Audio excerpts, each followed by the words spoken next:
میرے والد بتاتے ہیں کہ جو میری دادی تھی وہ میرے دادا کے ساتھ جب کبھی باہر کھیت میں کام کرنے کے لیے جاتی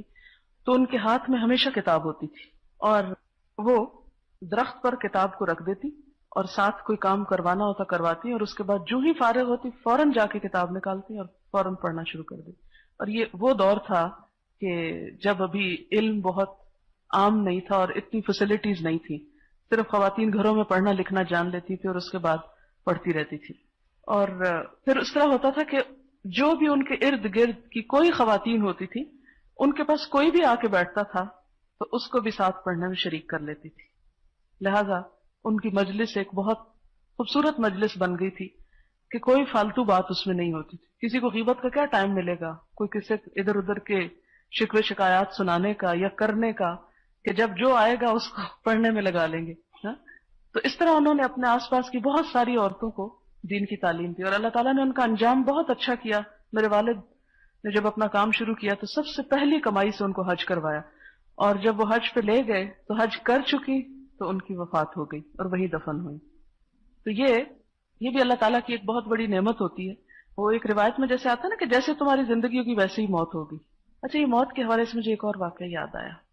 پچھلے سال کی ایک لسنر تھی، وہ ان کی ایک پھپھی کی ڈیتھ ہوئی تو وہ بتا رہی تھی کہ بہت اچھا ان کا انجام ہوا،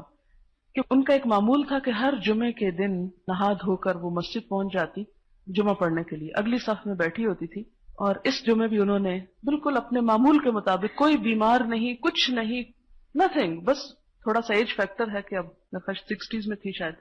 وہ اسی طرح نہا دھو کر اپنے جمعے کے دن گئی ہیں، اپنی اگلی صف میں بیٹھی ہیں، خطبہ سنا ہے خاموشی کے ساتھ، پہلی یا دوسری رکعت میں رکوع میں جب پہنچی ہیں تو گر گئیں رکوع کی حالت میں۔ تو بیٹی ساتھ تھی تو انہوں نے نماز توڑنا چاہی تو انہوں نے اشارے سے کہا کہ نماز نہیں توڑنی، اور اسی حالت میں پڑی رہی۔ جب سلام پھیرا اور دیکھا تو ان کی روح جا چکی تھی۔ کہتی کہ یہ ان کا کئی سال کا معمول تھا کہ انہوں نے کبھی بھی جمعے کی نماز میں غیر حاضری نہیں کی، اور اول صف میں اسی طرح جمعہ کا خطبہ اذان سے پہلے وہ وہاں پہنچی بھی ہوتی تھی۔ اور میں نے کہا کہ ان کے اور معمولات کیا تھے، تو کہنے لگی کہ انہوں نے بے شمار بچوں کو قرآن پاک پڑھایا، اور لفظی ترجمہ، جب بچے ناظرہ ختم کر لیتے تو پھر لفظی ترجمہ شروع کروا دیتے۔ کہتی گھر بیٹھ کر انہوں نے ان گنت لوگوں کو پڑھا دیا، اور اس کے علاوہ اپنے گھر کا سارا کام خود کرتی، اپنے کپڑے خود دھوتی۔ مجھے اس سے یاد آیا کہ بچپن میں ایک دفعہ جیسے خواتین بیٹھ کے باتیں کری تھی تو میری والدہ کے پاس ایک خاتون آئی، ان کی دوست تھی، تو ان کے دیور کی وفات ہوئی تھی ان دنوں میں۔ اسد گیلانی کا نام آپ نے سنا ہوگا شاید، کچھ کتاب، ان کے بھائی کا یہ واقعہ۔ تو کہنے لگی کہ وہ خواتین بیٹھی واقع سنا رہی ہوتی کہ جان بڑی آسانی کے ساتھ نکلی۔ تو میری والدہ نے پوچھا کہ اچھا کیا کرتے تھے وہ؟ تو انہوں نے کہا کہ قرآن سے ان کو بڑا شغف تھا، کہ قرآن پڑھا بھی اور پڑھایا بھی بہت سارے لوگوں کو۔ میں بہت چھوٹی تھی اس وقت، یہ بات جو دو لوگ کر رہے ہیں اور میرے کان میں پڑی ہے، اس چیز نے میرے دل پہ اتنا اثر ڈالا، کیونکہ اس سے پہلے میری والدہ مجھے بتا چکی تھی کہ موت کے وقت فرشتے کیسے آتے ہیں، جان کیسے نکلے، ایک ایک سٹیج کلیئر کر چکی تھی۔ تو مجھے ہر وقت خوف لاحق رہتا تھا کہ مرنا بڑا مشکل ہے اور کیا ہوگا، کیا بیتے گی۔ تو مجھے یاد ہے کہ اس ایک واقعے نے میری زندگی پہ اتنا اثر ڈالا کہ میں نے اپنے دل میں اس وقت بچپن میں تہیہ کیا کہ میں ساری زندگی انشاءاللہ قرآن پڑھنے پڑھانے کا کام کروں گی، اور اللہ نے پورا کیا اس کو کہ میں جیسے تیسے اس کے ساتھ اٹیچ رہی۔ تو جب یہ واقعہ مجھے سنا رہی، جس میں بیمار تھی اس دن وہ آئی عادت کے لیے واقعہ سنائے، تو میں سوچی تھی کہ میں یہ واقعہ ضرور اپنی کلاس کو سناؤں گی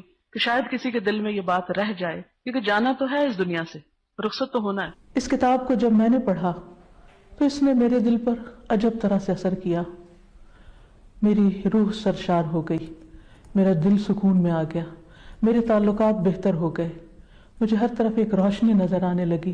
ایک امید کی کرن نظر آنے لگی۔ تو میرا دل چاہا کہ میں اس پیغام کو پوری دنیا کے انسانوں تک پہنچاؤں۔ اسی پیغام کو عام کرنے کے لیے چھوٹی چھوٹی کوششوں سے آغاز کیا گیا، جو بالآخر ایک ادارے کی شکل میں سامنے آیا، جس میں ہر طبقہ فکر کی خواتین اور ہر بیک گراؤنڈ سے تعلق رکھنے والی خواتین نے حصہ لیا۔ انہیں قرآن مجید کی تعلیم دی گئی، جس کے نتیجے میں ان کے اندر مثبت اثرات دیکھے گئے۔ قرآن مجید کی تعلیم حاصل کرنے کے بعد خواتین کے اندر ایک مثبت سوچ پیدا ہوئی،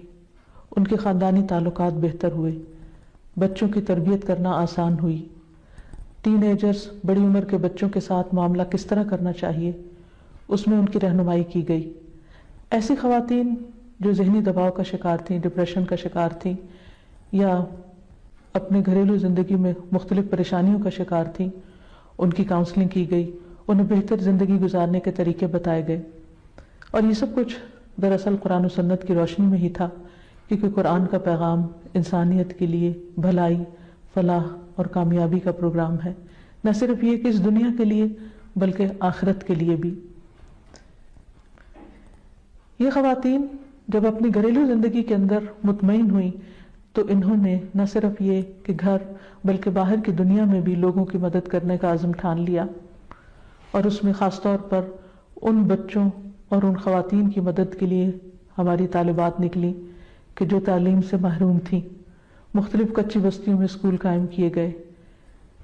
گھریلو سطح پر تعلیم کا انتظام کیا گیا، اور ایسی خواتین جو لکھنا پڑھنا تک نہیں جانتی تھیں ان کو نہ صرف یہ کہ لکھنا پڑھنا سکھایا گیا بلکہ قرآن مجید کی تعلیم سے بھی منور کیا گیا۔ میری دعا ہے کہ ہم قرآن مجید کی تعلیمات کو صحیح طور پر سمجھیں، جانیں، عمل کریں اور اس کا حق ادا کریں، تاکہ ہم تمام انسانوں کے لیے خیر اور بھلائی کا ذریعہ بن جائیں۔ آمین۔